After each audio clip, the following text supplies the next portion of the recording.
Hey, hey, hey, bienvenidos a Perípatos, tu podcast ecléctico. Esto lo digo porque el día de hoy quiero hacer algo diferente, aprovechando que la carrera por la Casa Blanca se ha vuelto el evento más estable de lo que va de año, en un año bien particular, ¿no? Fíjense, para el día de hoy, como todas las semanas desde que empecé esta tercera temporada, la diferencia en el promedio nacional de encuestas sigue fija en unos 7-8 puntos porcentuales a favor de Biden. O sea, varía décimas. Sube a 7,5, baja a 7,3, sube a 7,6, usando los indicadores que sea. Lo mismo ocurre en el mapa electoral, que saben que es lo que importa porque se elige por estados, donde Biden sigue promediando 350 electores. Recuerdan que se gana con 270. Con los estados pendulares de siempre, Florida, Georgia, Carolina del Norte, North Carolina, Ohio y Pensilvania, a los que este año se sumó Texas, variando de una semana a otra con valores que caen dentro del margen de error. Lo único que hallo relevante mencionar en este respecto es que en los 4 estados donde las protestas y subsiguientes enfrentamientos, tanto con la policía como de manifestantes proclives a un bando a otro entre sí, en los estados donde han sido más enconadas, que son a saber Minnesota, Washington, Oregon y Wisconsin, hasta ahora las encuestas no reflejan ningún cambio favorable a Trump. Y cuando digo ninguno es que ni siquiera se han acercado, pero es que nada, cero, en lo absoluto, conjunto vacío. Entonces, bueno, hablemos de otra cosa.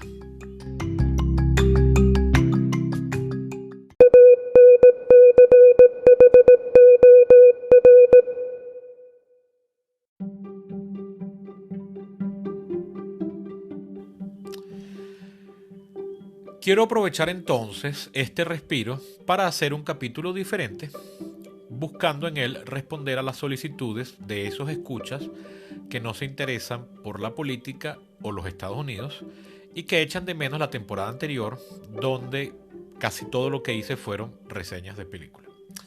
Ojo, no quiere decir esto que en el capítulo de hoy no va a haber nada político ni sobre el sistema americano, ni sobre sus elecciones presidenciales.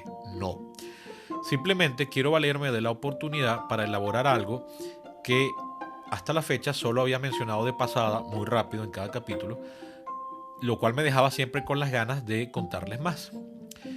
Y ese más es una lista de películas que recomiendo para analizar y comprender el sistema político de los Estados Unidos, desde su base y hasta las más altas magistraturas. Por supuesto, la labor es titánica porque muchísimas películas de Hollywood están impregnadas de pequeños elementos políticos que muchas veces pasan por alto al ojo u oído no entrenado, pero cuya innegable presencia enriquecen las obras dándoles un sabor o textura adicionales.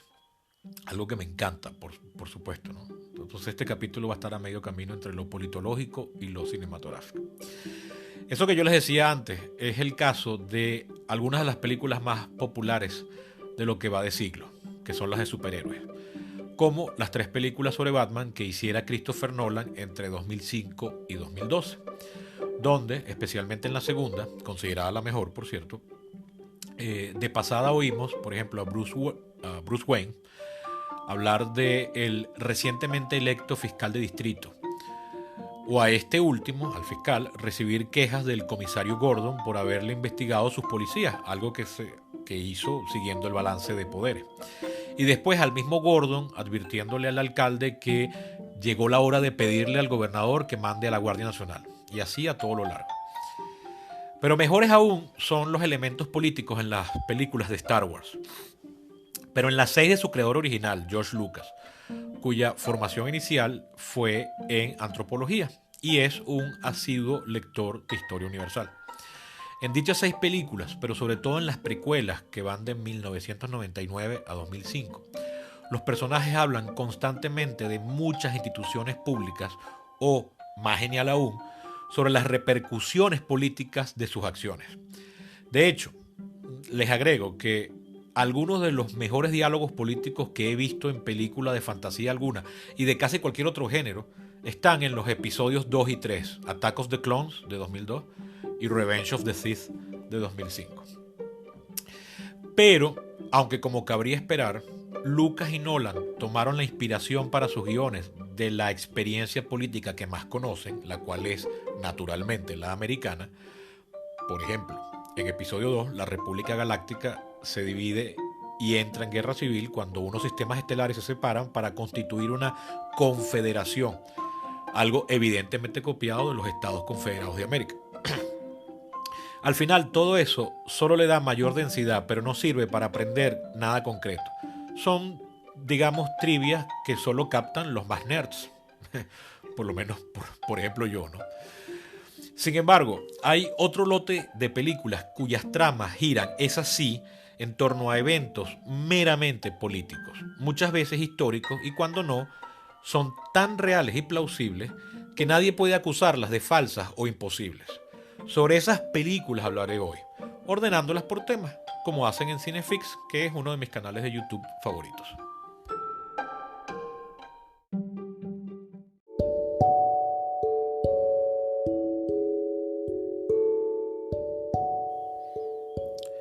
Primera categoría. Veamos, la política comienza una vez que salimos de casa y tenemos que enfrentarnos a un mundo de extraños. Y el primero de esos mundos extraños que confrontamos en nuestra vida, por lo general, es el colegio, donde se realiza el grueso de nuestra socialización secundaria, es decir, donde aprendemos a tratar con gente que no sea nuestra familia inmediata.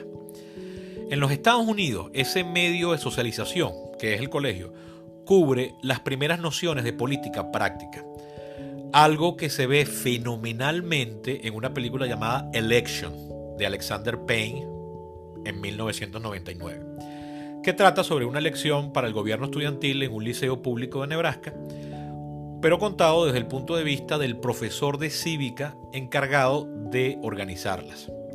La película la protagonizan Matthew Broderick y Reese Witherspoon y es buenísima, porque Payne además es un gran director, de hecho es uno de mis favoritos, así que ya, por ahí comienza, primera recomendación.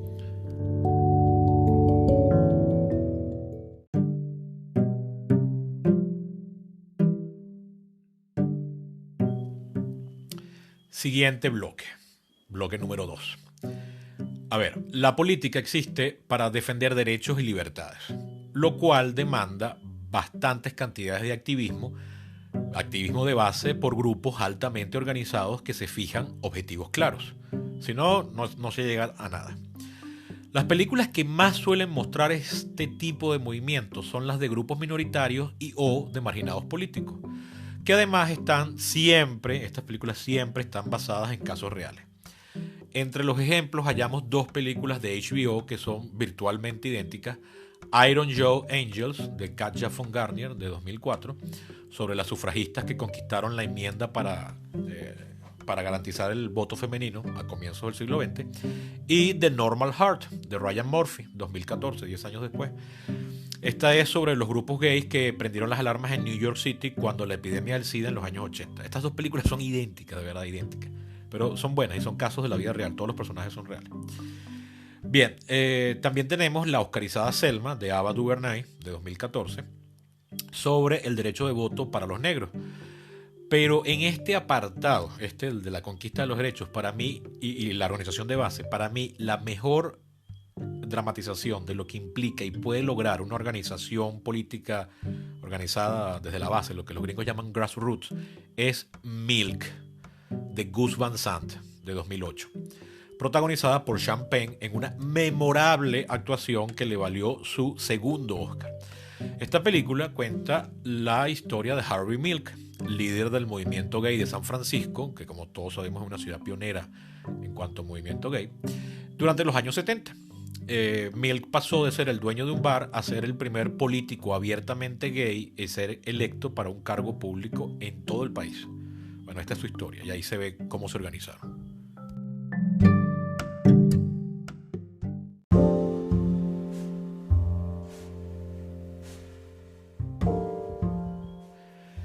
Siguiente categoría. Mira, Una vez que estos grupos organizados se han acoplado a los sistemas políticos, comienzan con el tiempo a querer influenciar directamente para que se legisle y gobierne a su favor. Esto sucede en todas partes todo el tiempo. Esto, que en español se llama cabildeo y en inglés se llama lobby, lo realizan de forma profesional firmas de expertos o empresas especializadas a las que se contrata para promover causas específicas, en una forma equivalente a la de los bufetes de abogados en temas jurídicos. Este fenómeno alcanza en Estados Unidos cotas únicas en el mundo. O sea, ustedes no tienen idea a los niveles que esto llega allá y lo que se gasta, ¿no? Por lo que en décadas recientes ha recibido muchas críticas muy duras. En el cine suelen mostrarlo películas que buscan condenar la práctica, como Casino Jack, una película de Hickenlooper del año 2010, centrada en la corrupción de un grupo de cabilderos de la vida real. Lastimosamente esa película es mediocre, con Kevin Spacey, por cierto. Otras películas sobre cabilderos caen en unas fantasías, no sé cómo llamarlas, pero creo que lo mejor sería revanchistas, altamente absurdas, como por ejemplo una del año 2016 llamada Miss Sloan. Yo la vi en el cine y esta película prácticamente raya en la ciencia ficción, o sea, no puede ser tomada en serio de verdad esta película. Por eso, para mí, nada como Thank You for Smoking, de Jason Reitman, 2005. Yo sé que no les gusta mi inglés, sobre todo Guillermo se quiere quitar la nacionalidad cada vez que me oye hablar inglés, mi socio, pero yo les voy a poner los títulos de las películas en la caja de diálogos, que los pueden buscar ahí. Esta película, Thank You for Smoking, gracias por fumar, ya les dije, Jason Reitman, 2005, que la pude ver en el cine. Esta película es otra vaina, definitivamente, porque muestra con genial ironía las triquiñuelas del cabildeo sin caer en discursos tontos ni héroes sin capas como las dos anteriores. La protagoniza Aaron Eckhart en el papel de un ficticio cabildero al servicio de la industria tabacalera. Genial esa película.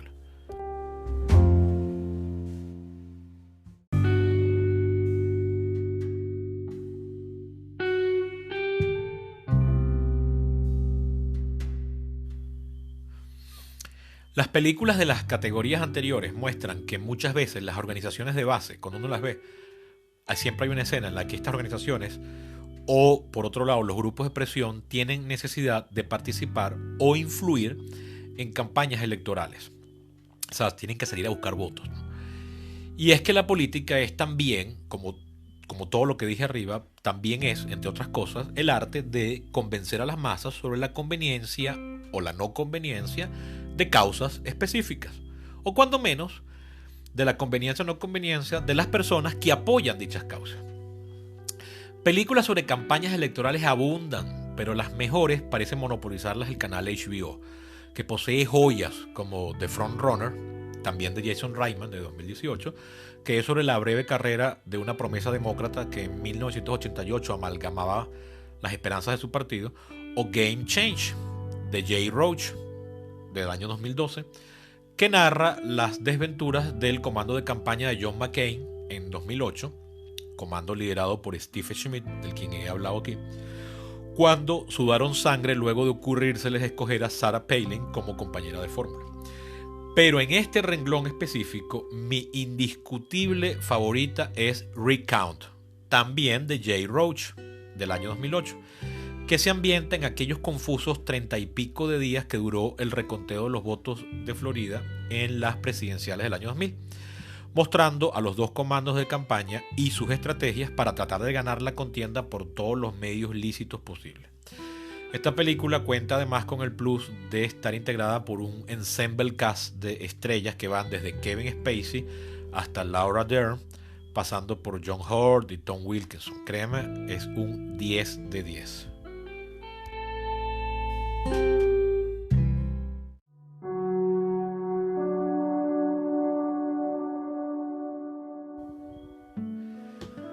Voy a hablar ahora de películas sobre el Poder Judicial. Miren, desde que se incorporó el sonido al cine en los años 30, uno de los subgéneros más populares que ha salido de Hollywood es el de los llamados courtroom dramas o películas sobre juicios, ¿no? Películas que tienen todo el clima tiene lugar en una sala, en una corte. son siempre protagonizadas por abogados hábiles que buscan convencer al juez o al jurado de la inocencia o culpabilidad del acusado. Esas películas no son necesariamente políticas, por más que muchas veces los criterios jurídicos pueden estar, y de hecho están, influenciados por las corrientes políticas en boga. Pero en lo que los casos llegan a la Corte Suprema de Justicia, sí se vuelven tales, sí se vuelven películas políticas. En este género son pocas las obras, pero esas pocas llegaron al Oscar muchas veces, como por ejemplo Amistad, de Steven Spielberg, del año 97, sobre unos africanos vendidos como esclavos, o The People versus Larry Flint, de Milos Forman, del año anterior, 1996, que trata sobre el sagrado derecho que tenemos todos de ver cuanta pornografía nos apetezca. Amén. Pero para mí, la mejor película, sobre el Poder Judicial es una totalmente desconocida. Yo llegué a ella por casualidad haciendo zapping. Dios bendiga el zapping. Por eso yo rescato seguir viendo televisión. Esta es una de esas joyas del canal HBO, una vez más, titulada Muhammad Ali's Greatest Fight, de Stephen Frears, del año 2013. Pese al título del film, el famosísimo boxeador no aparece sino en materiales noticiosos de archivo, ya que él no es el protagonista de la película, sino que lo son los magistrados, que allá llaman Supreme Justices, o sea, los justicias, y sus clerks, es decir, sus asistentes, que en 1971 tuvieron que decidir en el caso llamado Cassius Clay contra los Estados Unidos. Recuerden que Cassius Clay era el nombre original de Muhammad Ali. Ese juicio es en el que Ali apeló la decisión administrativa que lo hallaba culpable de evitar la recluta y no haber ido a combatir a Vietnam, por lo que le habían quitado sus títulos y no lo dejaban boxear. Esta película ficcionaliza un poco al inventar personajes menores a los que les atribuye roles desproporcionadamente grandes. En realidad fusiona varios, ¿no? Pero todo lo que muestra sobre la mecánica interna de la Corte Suprema y sobre los jueces concretos de entonces, es decir, los personajes de los jueces sí son todos reales, es una clase magistral que debe ser vista por quien sea que quiera entender todo aquello.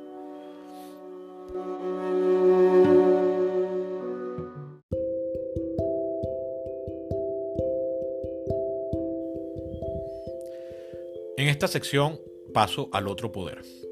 Fíjense, la política es el arte de la negociación y ninguna instancia pública representa esta característica como las legislaturas. Llámense como se llamen, Congreso, Asamblea, Parlamento, Dieta, etc. La historia del cine dorado de Hollywood cuenta entre sus más importantes clásicos la maravillosa Mr. Smith Goes to Washington, de Frank Capra, estrenada en 1939, que fue el trampolín, por cierto, para la carrera de James Stewart. Ya solamente por eso vale la pena. Pero esa película peca de ser un poco idealista, sobre todo para los cínicos gustos del presente, por lo que mejor entonces una obra basada en la vida real, porque esa película que les nombré es ficción.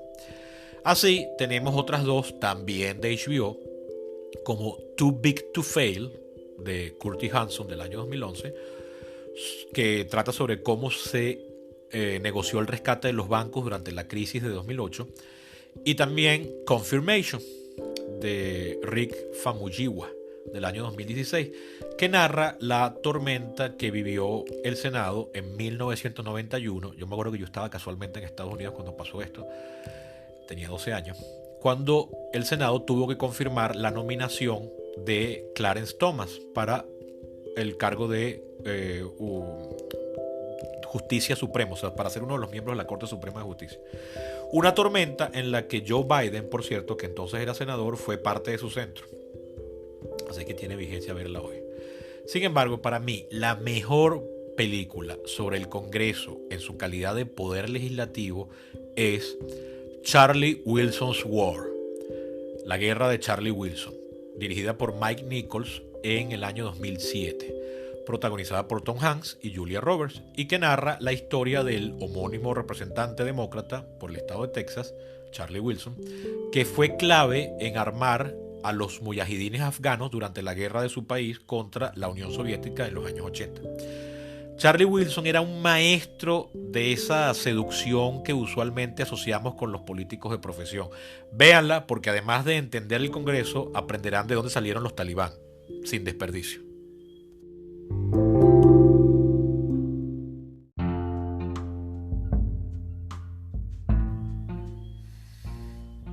Llego ahora por fin al Poder Ejecutivo, el favorito de todos.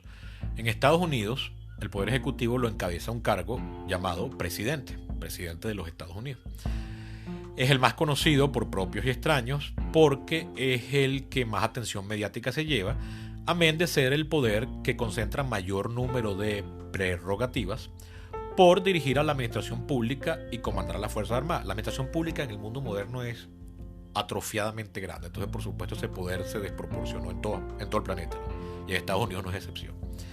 De tal forma, cualquier película sobre el poder ejecutivo, sobre el ejecutivo, es también una película sobre el gobierno, o más concretamente, sobre el convulso arte de gobernar, de saber gobernar, o sobre el no saber, como en la serie satírica de HBO también, VIP.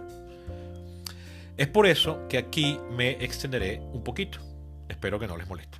Fíjense, pese a que la historia de Estados Unidos ofrece una paleta súper diversa y riquísima de 45 presidentes para escoger, que se han sucedido de forma ininterrumpida desde George Washington en 1789 hasta Trump en la actualidad, la casi totalidad de films sobre presidentes, cuando no son ficticios, se han centrado en el periodo que va de 1941 a 1974. La mayoría, no todos, sino la mayoría.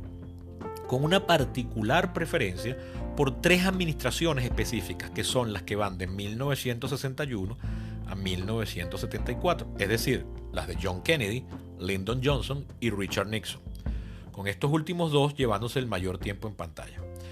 Curiosamente, en el caso de Nixon, pocas películas lo muestran a él, o al menos las más famosas, son sobre los tejemanejes politiqueros de sus subalternos y asociados. Por ejemplo, en 1976 tuvimos la oscarizada All the President's Men de Alan Pakula, Todos los hombres del presidente, a la que podríamos decir que Ron Howard luego le hizo una especie de secuela, entre comillas, en el año 2008 con Frost Nixon, que cuenta ya cuando Nixon no está en el poder. Y después, en 2017, Spielberg le hacía lo que también podríamos llamar una precuela con The Post, lo que pasó justamente antes. De hecho, la escena final es la primera escena de la otra película. Ese mismo año también, 2017, Peter Landesman, que es un director poco conocido, esta la pude ver en el cine, y también The Post. Peter Landesman hacía un perfecto spin-off, que son estas películas que no son secuelas ni precuelas, sino que cuentan algo que va paralelo. Hizo un perfecto spin-off con una película llamada Mark Felt, The Man Who Brought Down the White House. Si ven las cuatro entenderán por qué las vinculo, ¿no? Yo todavía no he visto la que hizo sobre este presidente Oliver Stone allá en el año 95, la tengo grabada en DirecTV. Recuerdo que mi papá la llegó a ver en el cine, pero yo no. Por tanto, las únicas que recuerdo donde se ve a Nixon gobernando son tres películas sobre un hecho famoso pero completamente trivial que sucedió en 1970 cuando el presidente fue visitado en la Sala Oval por el mismísimo Elvis Presley. Son tres películas, una por década, una en los 90, una en la primera década del 2000 y una en la segunda. La mejor de las tres para mí es la más reciente, que es la de 2016, titulada Elvis and Nixon, dirigida por Lisa Johnson, con Michael Shannon y Kevin Spacey haciendo los respectivos personajes titulares. Véanla porque esa es divertida. Hay tantas películas sobre el poder ejecutivo que algunas se centran más bien en el vicepresidente, como la serie que mencioné hace minutos, VIP, o como la película Vice, dirigida por Adam McKay en 2018. Estuvo nominada al Oscar. De hecho ganó un Oscar. Tiene unas caracterizaciones estupendas, pero quizás sea muy tendenciosa para mucha gente, como también la película W de Oliver Stone del 2008 sobre Bush hijo. Por tanto, en mi opinión, la mejor película sobre presidente alguno no es una, sino tres, fuertemente empatadas y que no puedo separar porque las tres son magníficas. Dos de ellas las pude ver en el cine, por cierto. Son 13 Days de Roger Donaldson del año 2000, eso quiere decir 13 días, una película sobre la crisis de los misiles. All the Way, también de Jay Roach, lo he mencionado ya varias veces, del año 2016, sobre los primeros meses de gobierno de Lyndon Johnson. Y Lincoln, de Steven Spielberg, del año 2012. Fíjate, este se sale del siglo XX, se va para el XIX. Esta última podría ser la mejor si nos atenemos a criterios netamente cinematográficos, porque claro, es de Spielberg, uno de los mejores directores ever. Pero créanme que las otras dos, aunque de factura y acabados más modestos, sobre todo la de Roach, que es para televisión, son también clases magistrales donde aprenderán mucho, muchísimo viéndolas. A manera de postdata, para cerrar esta sección, les cuento que All the Way, esta de la que acabo de hablar, que es una película para HBO, dirigida por Jay Roach, que ya, como les dije, he nombrado varias veces, fue acompañado, tuvo como una especie de réplica, no sé cómo llamarlo, ese mismo año 2016, por una película que fue estrenada, esa sí fue para cines, llamada LBJ, o sea, LBJ, las iniciales de Lyndon Baines Johnson, dirigida por Rob Reiner, que también tiene varias películas políticas. Es una película que yo la he visto solo parcialmente, no la he podido ver completa. Básicamente cuenta lo mismo que la de televisión. Y la incluyo aquí como un extra porque no la he visto completa.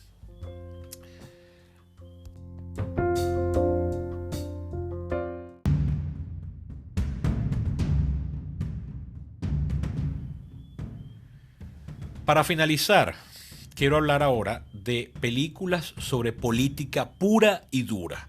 Es decir, no sobre cómo se aprueban las leyes, se deciden las órdenes, se negocian los acuerdos o se ganan las elecciones, no.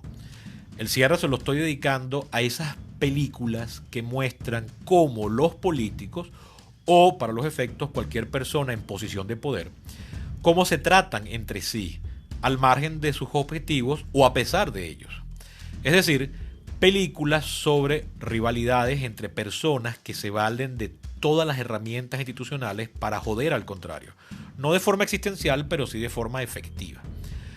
Para esta categoría, todas las que pensé son historias de ficción, pero tan bien hechas que concluyo que solo las pudieron producir gente con una maravillosa capacidad de observación y sobre todo de entendimiento politológico, sociopolítico, lo que ustedes quieran llamarlo, ¿no? Es decir, que sus autores yo podría llamarlos politólogos honoris causa, ¿no? Pienso en una que fue cuando la vi en VHS a los 19 años, en el ya remoto 1998, la que precisamente encendió en mí la chispa científica por querer estudiar y entender el sistema político americano. Esa fue la película que cuando yo la vi yo dije, ¿por qué los Estados Unidos es así? Y ahí comencé a estudiar esto que me lleva ahora a hacer este podcast. Esta película se llama The American President, que es también de Rob Reiner, del año 95. Yo la vi en el 98. Es sobre un presidente viudo que se enamora de una activista y cabildera, película que luego inspiró la multipremiada serie The West Wing, por cierto. También se me ocurre otra que esta la vi ya en cable por el 2001, 2002 por ahí, que se llama The Contender, de Rod Lurie, del año 2000, que revisando para este capítulo vi que tiene varias películas políticas. Yo solo he visto eso, que además la vi empezada. Es sobre un presidente que necesita nuevo vicepresidente porque se le murió el que tenía, lo cual lo lleva a enfrentarse con la Cámara de Representantes, que está presidida por su rival más enconado, por el que acaba de perder las elecciones presidenciales contra él. La que fue mi película política favorita desde que la vi en el cine en 2012 es The Ides of March, que traduce como Los Idus de Marzo. Es la famosa fecha en la que fue asesinado Julio César. No es sobre Julio César, ojo, es el nombre. Es una palabra, una expresión que hace siempre referencia a traición. La dirigió George Clooney, el actor, que también dirige una que otra cosa, en el año 2011, yo la vi en el 12, y transcurre al interior de un comando de campaña demócrata durante las primarias de Pensilvania, en donde chismes, trampas, filtraciones, amantes y todo tipo de puñaladas se juntan de forma magistral. Sin embargo, esta película que me encantaba, me sigue encantando, está muy bien actuada, pasó a segundo lugar cuando en 2018 vi un clásico de 1962 dirigida por Otto Preminger, a la que llegué por recomendación de mi antiguo profesor, colega y amigo Guillermo Veleo. Advice and Consent se llama la película. el año 62. La protagonizan Walter Pidgeon y Charles Lawton, en su último rol antes de morir, por cierto, junto a Henry Fonda y Burgess Meredith. A su director lo nominaron a la Palma de Oro y Meredith consiguió el premio a la crítica americana. Las actuaciones son brutales, de verdad. En cuanto al film, perdone mi francés, pero qué vaina tan arrecha. No les cuento de qué va para no arruinarla, ya que todo detalle es importante, pero créanme que contiene todo lo que pueden ver por separado en las películas que ya recomendé. Solo que aquí perfectamente armado y de la forma más realista y verosímil que haya visto hasta ahora. Más loable aún considerando que la obra es de ficción. O sea, no está basado en un caso concreto histórico. Sin embargo, el fundamento de su calidad hiperrealista deriva de ser la adaptación fiel de una novela del mismo nombre, ganadora del premio Pulitzer y escrita por Allen Drury, quien fuera corresponsal acreditado en el Capitolio es la sede del Congreso, desde la Segunda Guerra Mundial por un total de 15 años. Evidentemente, todo lo que cuenta está inspirado en los diferentes eventos que pudo conocer mientras hacía su trabajo, al punto de que, pese a haber sido publicada originalmente en 1959, sigue siendo considerada al día de hoy la mejor novela sobre Washington y sus políticos. Yo no la he leído aún, tiene 5 secuelas, pero la película que hicieron sobre ella es definitivamente la mejor. Punto. 10 de 10. Ya la he visto 2 veces, o sea, la vi en el 18, la volví a ver a principios de este año y es fantástica. Esto ha sido todo por hoy. Espero los haya animado a buscar las películas y nos oímos la semana que viene, cuando retomaré la cobertura de la campaña con un capítulo sobre los debates televisados. Hasta la próxima.